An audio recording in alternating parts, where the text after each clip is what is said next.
This is Stephen Platinum, your friend in wrestling, with Platinum versus AEW Dark Elevation premiere, first episode, here on March 15th, 2021. What can I say? Were there any differences? Well, obviously you had Paul White, aka Big Show, and Tony Schiavone as the commentators. That was a difference. They seemed like they wanted more kind of plot stuff. They let a couple more extra people cut promos. They had a nice little video package about Lee Johnson. Other than that, though, I mean, it was 14 matches long, with only one match that I would categorize as competitive, and otherwise a bunch of squash matches. So no, it wasn't all that different. And in fact, I get that it was the first one, so hopefully that it doesn't remain the case. Do we need another 2 hours of wrestling of mostly squash matches? I love AEW. You know I cover all their shit, but man, I have to admit I was getting a little antsy because I knew what the main event was, and I thought announcing the main event in advance, and it was Maka Ito against Riho, was cool. But for the most part, it was like, man, this is just a lot of what I see in Dark. And then I thought to myself, and my God, are they going to do 2 more hours on Dark tomorrow night? So it's a lot, yo. It's a lot. No intro for the show whatsoever, not even the burn out of Dark and showing a graphic. It was literally ding, ding, ding. Here comes Danny Limelight to the ring. I grade these matches on a 3-check scale for those listening for the first time. For the non-competitive matches, what I call foregone conclusion matches or squash matches if you want to be an asshole about it, you get 3 check marks. 1 for the proper person being put over in a memorable way. Believe it or not, there have been times in these squash matches where somebody has not gotten that first check because they didn't do an authoritative finish that would be remembered. A second check mark if the person who is winning and going over looks very good in the process, so they look like a star and look like somebody that you can imagine seeing on Dynamite. That's important. And then a third check mark if the person who is losing does a great job in defeat and or is given a bit of offense so they can show off by the person that they are wrestling. Makes sense? And if we have a competitive match, of which we have one where it's not totally a foregone conclusion, that's also 3 check marks. 1, if the people look really good against each other. 2, second check mark if the person who wins is significantly advanced by their victory. And 3, if some kind of angle or character thing or whatever is really effectively put over. All right, let's go to the first match. There are 14 after all. Danny Limelight against Jungle Boy. Good exhibition. Really, Big Show is doing a good job here, Paul White, of really establishing his style. He was very quiet at times.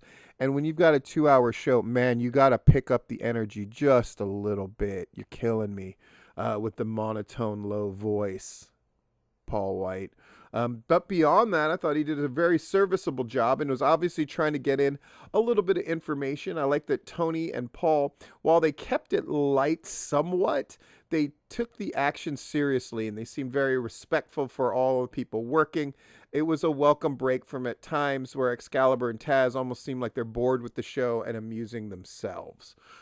That's just my opinion, of course. Jungle Boy wins with the snare trap. A great finish. I like it a lot. 3 check marks. No problem. I noticed one thing, though, about Tony and Paul sitting there. They need to clean and wipe down the backs of the monitors and the tables. The tables were dirty. The backs of the monitors had, like, evidence that like people had touched them. It just looks very low rent. Clean and wipe those fucking things down. I know it seems like a minor point, but I know people from AEW listen to this. So please wipe stuff down. Have it look. I don't mind a stripped down, bare bones, cheapest room in IKEA look that they've got.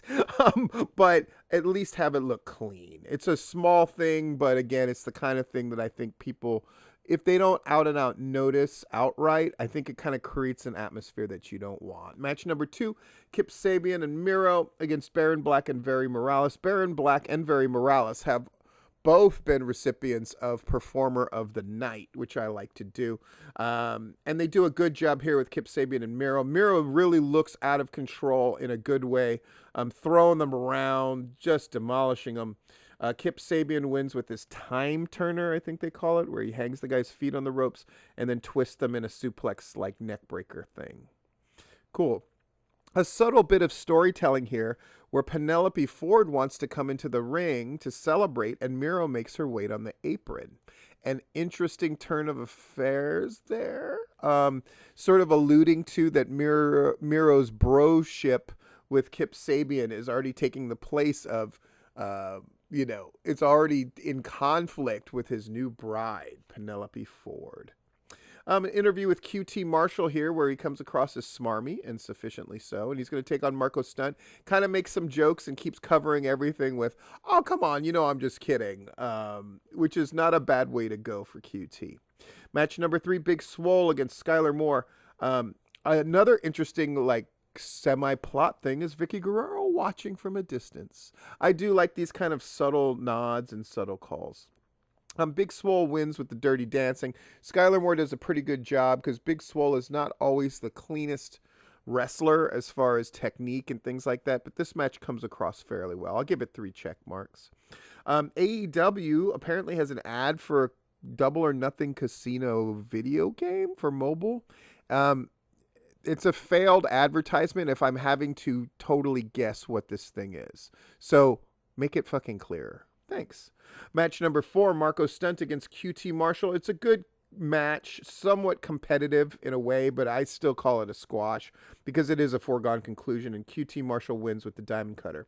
Then Marco is attacked by Peter Avalon, his partner Cesar Bononi, and oh my gosh, I forgot his name. I'm so sorry. Nemeth, Diggler's brother. They beat down Marco Stunt. QT Marshall doesn't help, and eventually they scatter when Luchasaurus comes out. Apparently we're going to have a match between Bononi, the bigger guy, against Luchasaurus at some point. The video package for Lee Johnson and the origin of the Big Shotty nickname and all that kind of stuff, really nicely done. I like that they have that kind of feature. I think that's a good way to differentiate Elevation from, say, just the regular old Dark. But I wouldn't be sad if stuff like that showed up on Dark either. Match number 5, Tay Conti, who looks better and better and better and better. Negative ones at ringside, living his best frickin' pre-puberty life, hanging out with Tay Conti, against Ashley Vox, who does a really good job here. Eventually falls to the hammerlock DDT by Tay Conti. I'm glad, in addition to her submission stuff, she's giving herself a sort of impact-oriented finisher. I think it makes matches easier to sort of lay out and makes it viable. I like it. 3 check marks. So we've had 3 check marks all night long so far. See if they can clear the board with it. Match number 6, Jorel Nelson and Isaacs against Matt and Mike Seidel. Perfectly good match. Matt and Mike are good at sort of giving up offense when need be, and that double lightning spiral move looks sufficiently devastating, so they get the win, and we're going to see more from them in a second. We get a good interview here. Alex Marvez with Will Hobbs. Very aggressive. I like what he's doing here. He's with Hook, who doesn't say anything, but if you got Hook with you, it's just going to be a little bit better. I really like the promo by Will Hobbs here, and I'm looking forward to his match later on. I believe he said with Brandon Cutler. And he brought up the fact that Brandon Cutler's won 9 matches and he's not going to be number 10. I like it. It's a little subtle putting over of Brandon Cutler. Match number 7, Danny Jordan looking great against Red Velvet. Red Velvet, her ring work can be kind of spurious. She did a great job with Jade in that tag match, in that all-important match that also involved Shaq and Cody Rhodes. Here, she does miss the standing moonsault completely. I'm not sure why they kept that clip in. She eventually wins with the kick to the head. Danny Jordan doing a stellar job here. Really good. Now we got a promo with Matt and Mike Seidel with Alex Marvez, but Kenny Omega kicks out Alex Marvez and sort of taunts them, and Michael Nakazawa is here. And then Kenny Omega basically offers Matt Sydal a match with Michael Nakazawa, and if he can win, then he'll get a non-title match with Kenny Omega, and then if he can win that, he'll get a title match. But it has to be tonight. It has to be now, as he puts it. So Matt Sydal agrees, and it isn't now. It's in a few matches from now, but whatever. Interesting. And again, a nice bit of like a little extra, right? Not just squash matches and not just, but a little bit of Plotsky going on. I ain't mad at it. Number 8 match, Max Caster with not one of his stronger sort of diss tracks against Dante Martin of the Top Flight group, who's apparently the youngest wrestler under contract, 20 years old. Man, oh man. Max Caster, after hitting a low blow, eventually does that elbow drop off the top rope, which they call the mic drop.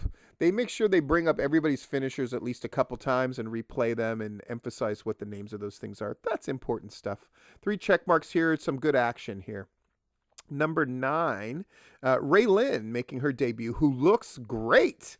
She's really great. I hope to see more of her. And she does a good job of being scared of Abaddon. And she's still going to use that Widow's Peak finisher and still struggle to get a hold of the person's chin and head to do the move because she's shorter. And so she shouldn't fucking use that move, as I've said many times. But it manages to look good here thanks to Ray Lynn. And plus, people don't really know how to sell that move and make it look great. It's just not the right move for Abaddon. I know. I've harped on it enough. I'm going to give it 3 check marks, though. Match number 10, Will Hobbs against Brandon Cutler. It's what it should be. Brandon Cutler has his moments, but Will Hobbs generally dominates and wins. 3 check marks. Not much to say about it beyond that. Will Hobbs, though, practicing that sneery, mean look it's kind of hysterical to me, if I'm being honest. Wrestling with the Week is advertised. Cool. Then we get Layla Gray against Diamante. Diamante looks really, really good here. It's probably the best solo match I've seen her have. So kudos to Layla Gray for making her look good. Diamante wins with the code red, 3 check marks. Not much to say about it beyond this. Butcher and Blade and Private Party against Carly Bravo, Dean Alexander, Brick Aldridge, and David Ali. David Ali took that finisher from Butcher and Blade and made it look like $1 million, maybe even $1,000,001. Just really good stuff. Matt Hardy's running around. Bunny's running around. At one part, Bunny's punching dudes on the floor. It's bonkers. It's cuckoo. They hit their finisher on David Ali and get the win. Good job all around. This match is what it is. It's just sort of like, now we're all with Matt Hardy. And something about that feels really weird, but they're going to do their best to make it work. We have an ad for AEW Outside the Ring, so another show to go along with all their countdown shows and all this other stuff. It feels like a lot of content. They're just cranking it out. I hope some of this is more solid than others. I'll just be honest. Match number 13, Nakazawa, who they're calling MT Nakazawa, still dressed in his Kenny Omega's assistant stuff, and he's got that laptop. He takes on Matt Sydal. Matt Sydal wins. That's the important part. And Kenny attacks him right away. Hits him with the one-winged angel and then covers him for a de facto pin, implying that this is your title match. Then there's a weird thing where Tony Khan comes out and says, you know what, you promised he would get a non-title match, basically, so he's going to get it 9 days from now on Dynamite. So it's weird Tony going out there and cutting a promo, but it is what it is. Makes sense. He's going to hold Kenny to his word. I do hate face authority figures. I do think they sort of take away the power of the heel. But in this case, I will admit that it made some kind of sense. No doubt about it. All right. And then our main event, Maka Ito against Riho. Really good exhibition from both of them. Maka Ito getting into a one-legged Boston Crab in a very clever fashion, kind of doing a Walls of Jericho style Boston Crab later, continually working on the back with falling headbutts and things like that. A really good match. And at the end, Riho hits those double knees and gets the win, but I have a feeling Maka Ito is going to be signed. I heard Layla Hirsch also got signed, so that's good stuff. Anyway, I'm going to try to keep this relatively short because we're going to do this all over again tomorrow, aren't we?